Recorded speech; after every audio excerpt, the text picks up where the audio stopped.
I'm gonna give people just a few more minutes to hop on before I actually start getting into things. I have a scheduled Facebook Live for noon, so I'll probably give it until about 12:02 before I really start to dive into things.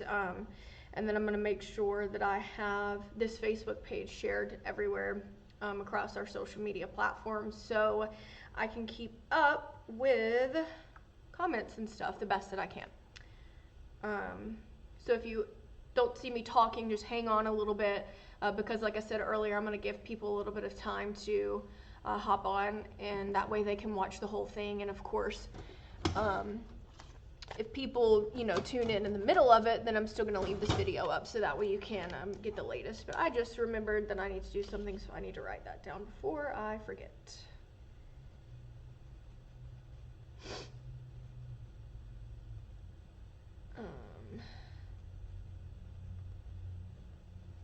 Okay.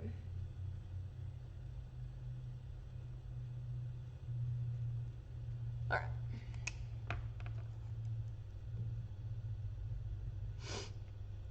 Oops. Hey.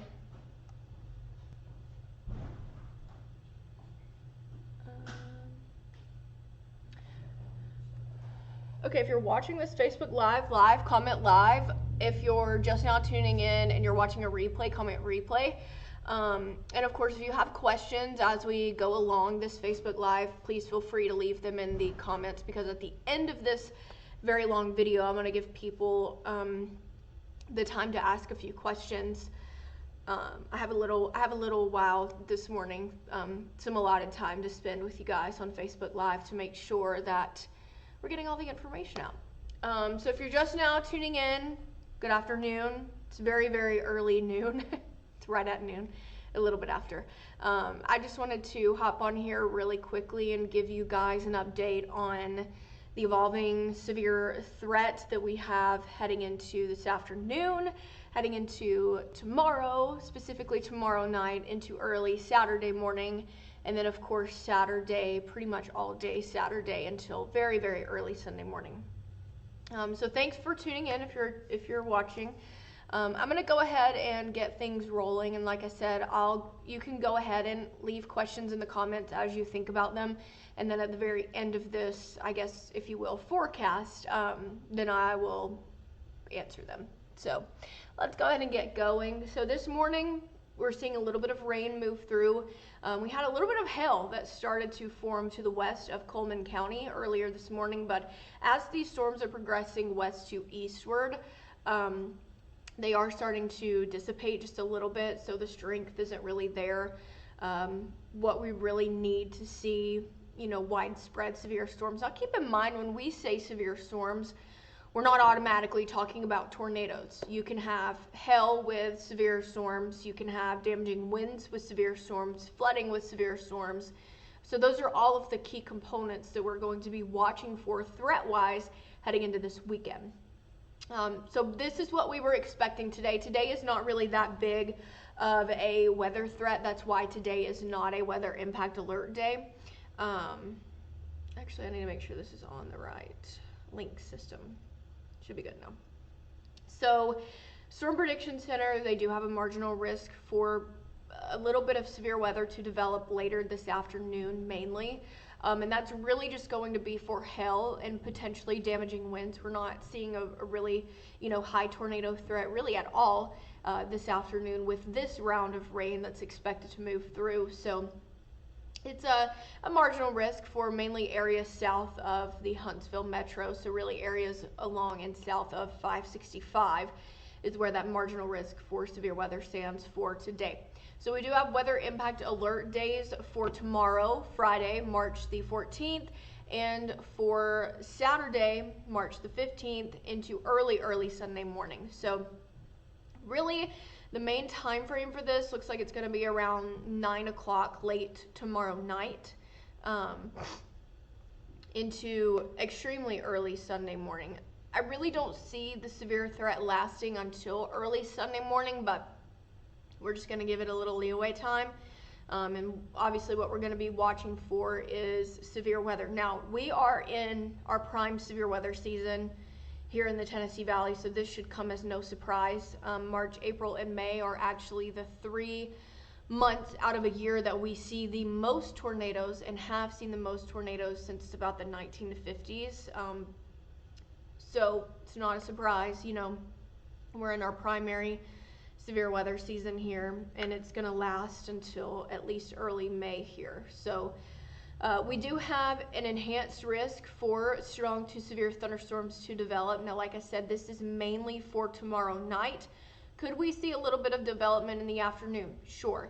But I'm really thinking the time frame for this is probably going to be about 9 o'clock Friday, beginning on the western side of the Tennessee Valley.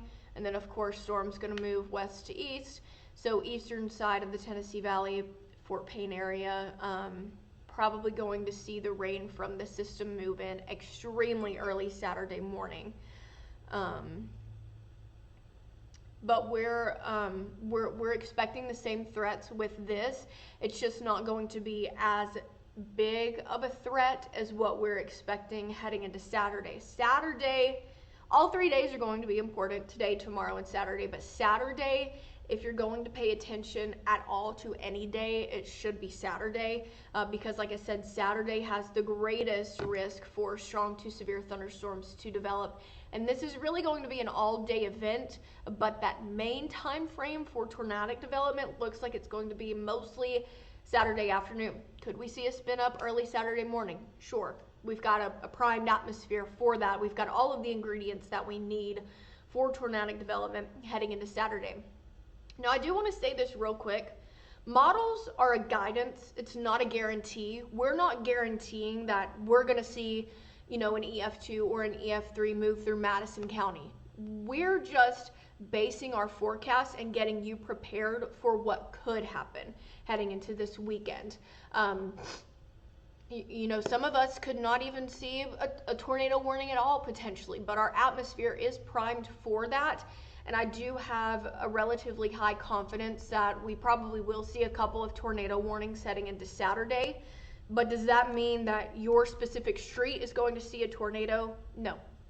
And I will also say one thing. I was here during April the 27th, 2011. I experienced it as a person. I didn't experience it as a degreed meteorologist at the time. In fact, April 27th is what actually pushed me over that line I was kind of teetering on if I wanted to study meteorology or if I wanted to pursue other career opportunities, just because it was such an impactful day. I've seen a lot of people on Facebook. I've seen a lot of people on Twitter, well, now known as X, you know, talk about how they're thinking that this is going to be April 27th. That is not the case. April 27th was probably a once-in-a-lifetime event that most of us will see, and no severe weather risk is the same as others. Are patterns the same? Could be. But, you know, tomorrow if we see tornadoes, then that's going to be its own tornado day. And all it takes is, you know, one tornado for it to, you know, impact your life, whereas, you know, April 27th was a widespread thing. We're not expecting that to happen tomorrow by any means. Not expecting it to be like April 27th at all. I can say that with complete confidence. Now, I want to zoom things out because there has been a moderate risk introduced in Saturday's severe weather threat, but it really, really teeters on that Coleman-Jefferson County line. So it is the extreme southern portion of Coleman County that is included within this moderate risk. I will say that looking at parameters and looking at different models today, the highest tornado threat does look like it will occur in the moderate risk. Now, could this be shifted northward and include some of the Tennessee Valley? Sure, that's the SPC's decision. I don't work for the SPC. I just take their messaging and relay it to the community, which is what my job essentially is. So as of right now, we just have an enhanced risk, but that doesn't mean we couldn't see, you know, 2 to 5 tornadoes potentially. That's just where it's looking like, I'll say, juicier atmosphere is going to be for tornadic development heading into Saturday. So here's what our storm threats are probably going to be looking like heading into late tomorrow night. And like I said, early Sunday morning is when we're expecting this threat to be over. In fact, Sunday actually going to be a nice day. We're going to see those clouds move out. Temperature is going to be really comfortable, and we'll start to see some sunshine heading into Sunday afternoon. But we got to get through the storm before we can enjoy the sun. So heavy rainfall, it could potentially lead to a flash flooding threat. We're going to be watching for that. This is the type of event that we do have the parameters and what we need for large hail development. So that's going to be about 1 inch or greater. And then our damaging wind threat, which is wind gusts of about 70 miles per hour. Now these are essentially the same threats that we saw with the last event that moved through. And the only difference is the tornado threat is higher, and we do have that chance for EF2 tornadoes, potentially even stronger, and potentially long tracked tornadoes heading into Saturday. This is going to be the case heading into Friday night, early Saturday morning as well. And like Jordan has mentioned, we're going to be seeing multiple rounds from this. So round one is going to be moving through. Also, if you see me looking off to the side, that's because I'm looking at my weather graphics. Round one, it's going to be moving through Friday night into early Saturday morning. So when I say Friday night, I'm thinking probably about 9 o'clock earliest time for beginning, and then probably going to end early Saturday morning around, I would say, 6 a.m., 7 a.m. We will have that chance for strong storms, but the severe chance is just a little bit smaller than what we're expecting to see Saturday. Now, round two is where we're going to see storms that's going to develop late Saturday morning, and it's going to continue into the early portion of the afternoon. This is where all modes of severe weather will be possible. When I say all modes, all threats for severe weather. Like I mentioned earlier, tornadoes are not the only thing that we base severe weather off of. It also includes hail diameter. It includes how strong damaging winds potentially could be, things like that. So that's where we're going to be seeing all of those threats come into play. Now, Saturday evening into Saturday night, that's where we're going to see the best chance for severe weather. This is not me saying that we won't see any severe weather throughout the day on Saturday. Saturday evening into the overnight, that's just the main time window that looks like it's going to bring the best opportunity for severe weather development, including those EF2 or greater tornadoes and potentially long tracked. So here's what Futurecast is looking like. Here's around 1 o'clock this afternoon. We're going to continue to see off and on rain showers throughout the day. I mentioned earlier, we do have that marginal risk for a few strong to severe thunderstorms to develop. We're mainly going to be watching for hail and damaging wind gusts with this first round, so today's storm risk. I'm not expecting tornadic development today, but we have that atmosphere that's primed for hail development as well. So these isolated to potentially scattered storms will continue into Thursday night. And it looks like we'll see a little bit of a lull in the rain activity heading into Friday morning. Now Friday, that's when we're going to see that risk elevate just a little bit. And then of course Friday night, that's when that main window for that first round that we're going to be watching will move through. So here's about 3:30 tomorrow afternoon. We're not really expecting to see a whole lot. Like I said, the main round looks like it's going to be coming late Friday night, early Saturday morning. So heading into Saturday around midnight and through early Saturday morning, I said that time frame would probably be around 10 o'clock Friday until about 5 a.m., 6 a.m. early Saturday morning. So we're going to continue to see that threat throughout the morning on Saturday. We'll catch a little bit of a lull heading into early afternoon on Saturday, and then we'll start to see more storms pick back up. So here's about 3 o'clock Saturday. That's when we're going to start to see that risk for severe weather become a thing again. Now this is where we also could see tornadic development too, but our greatest threat for tornadic development is going to be coming late Saturday night into early Sunday morning.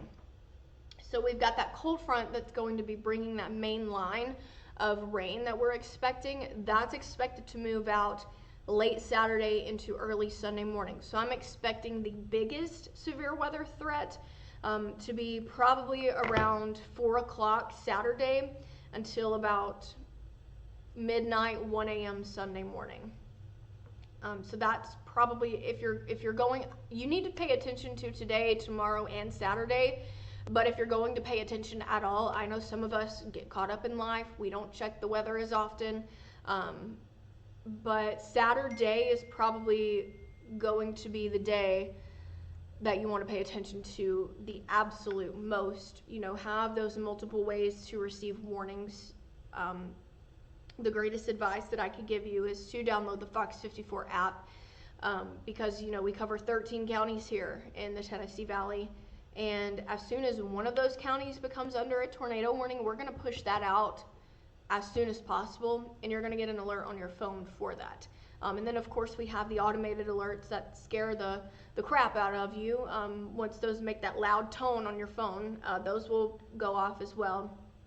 And then, of course, you can watch this on TV. A NOAA weather radio is also a good idea as well, because those things are loud too. And majority of this is going to be a nocturnal event, so you need to have something that will be loud enough to wake you up. So by early Sunday morning, so around 6 a.m., 7 a.m., we're going to start to clear out, and high pressure actually going to build in back behind that system. And it's going to bring us some sunshine heading into Sunday and into Monday as well. But like I said, you shouldn't be surprised that we're dealing with a severe weather threat today. Today, tomorrow, and Saturday. My light just died. Because we are in our primary severe weather season here across the Tennessee Valley. So if you're wondering what a good tornado safe place would be, you need to go ahead and have this prepared, know where you're going to go, and have all of your equipment, you know, safe in your shelter with you. So that's going to include, you know, something to cover your head. I always tell people to have a portable charger and go ahead and have that charged up, because if you do lose power, I know our phones are probably the primary way that if we do go into coverage and the power goes off, you'll be able to see us on Facebook Live, you'll be able to see us on our FOX54 app, and we also stream on YouTube as well. So the most unsafe bet is going to be mobile or manufactured homes, areas that have large open rooms. And of course, if you're out and about, a overpass, going underneath an overpass is not a safe option. Being in your car is not a safe option. So you need to find another safe option. So a more safe option is going to be the most interior room of your home on the lowest level, away from windows, away from exterior walls. So I know for me, when I was growing up, that was our bathroom. My Nana had a bathroom closet, and that was the place that we would always go to the most. And of course, we would have our bicycle helmets on and things like that. Now, obviously, I'm an adult, so if we have a tornado threat, I'm going to have to be here. But that's just an example of a place, that I would always go to when I was a child. Of course, your most safe is going to be a basement or a tornado shelter. I know we do have a list of tornado shelters for the public on fox54.com, so you can go to that, and I think it's listed county by county, so you'll be able to see what areas do have storm shelters and if they're going to be open today. So if you're just now tuning in, I'm going to answer a few questions. I had a few sent to me. Let's see. I'm going to check our FOX54 Facebook page, because I've got this streaming on multiple platforms, so I want to make sure that I'm answering everybody's questions that they have.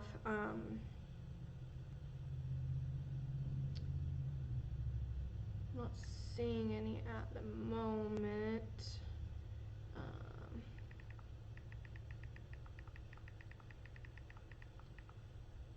I had someone reach out about a question, but they didn't send the question. So what I'm gonna do, I'm gonna stay up for just a little bit in case you think of a question to ask. No, this is not going to be like 2011. As I mentioned earlier, April 27th, 2011 was a generational tornado outbreak. So what that means is it's probably once in a lifetime, just like the blizzard of '93. The anniversary for that was yesterday. That's a once in a lifetime event as well.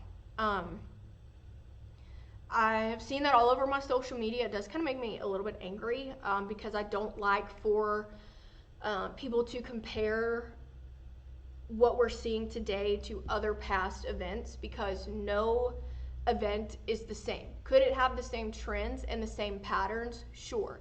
But I'm not expecting at all, and I can say this with 100% confidence, to be like April 27th, 2011. We had over 100 tornadoes that day across the southeast, and that is not the case for this event. I will say that the Storm Prediction Center, so someone asked what the SPC was. The SPC is the Storm Prediction Center.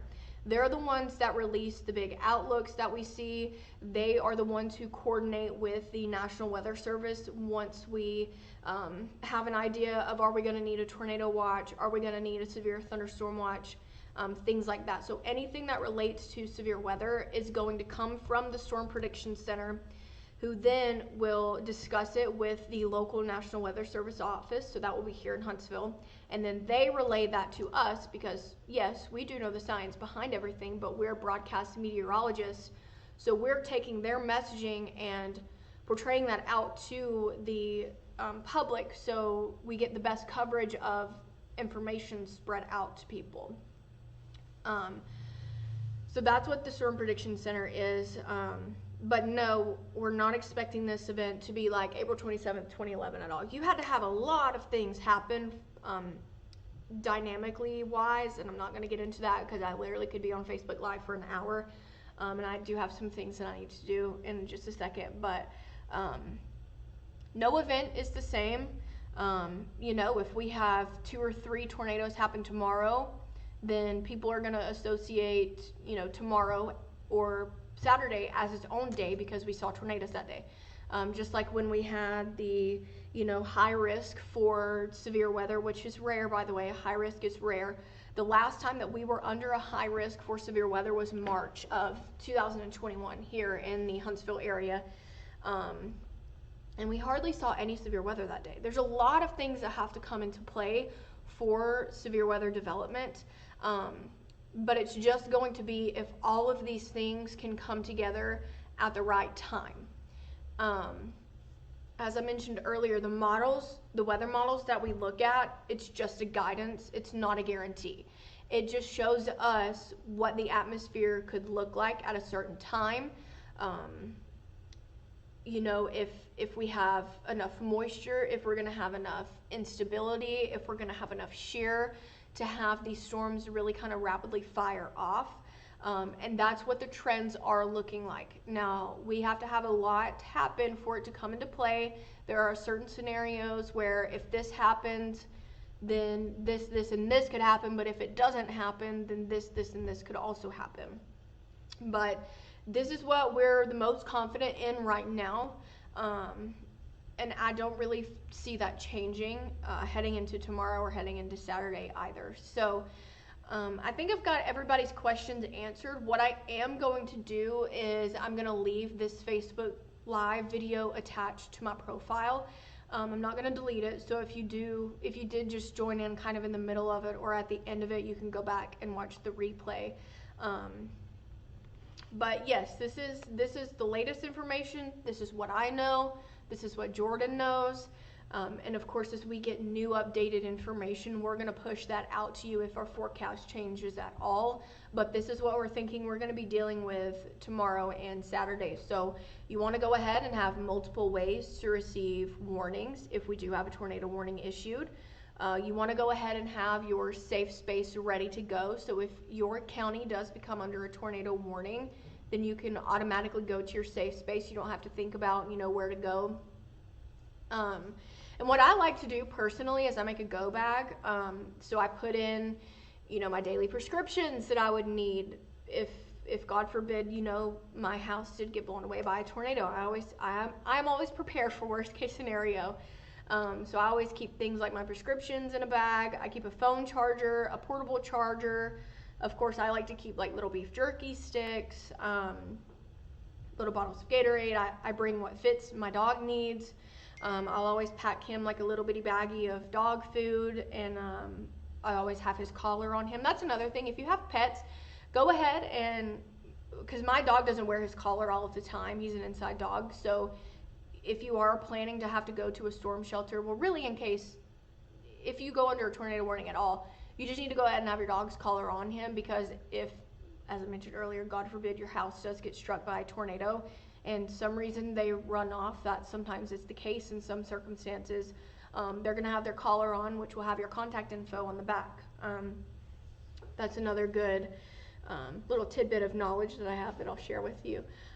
So, you know, just have a call to action. So if you do see a tornado warning tomorrow, you're going to be ready to go, and you're not going to be running around like a chicken with its head cut off, wondering, you know, where can I go, or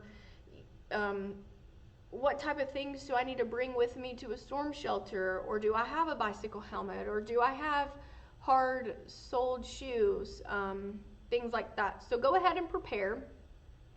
This is not a panic moment. This is a prepared moment.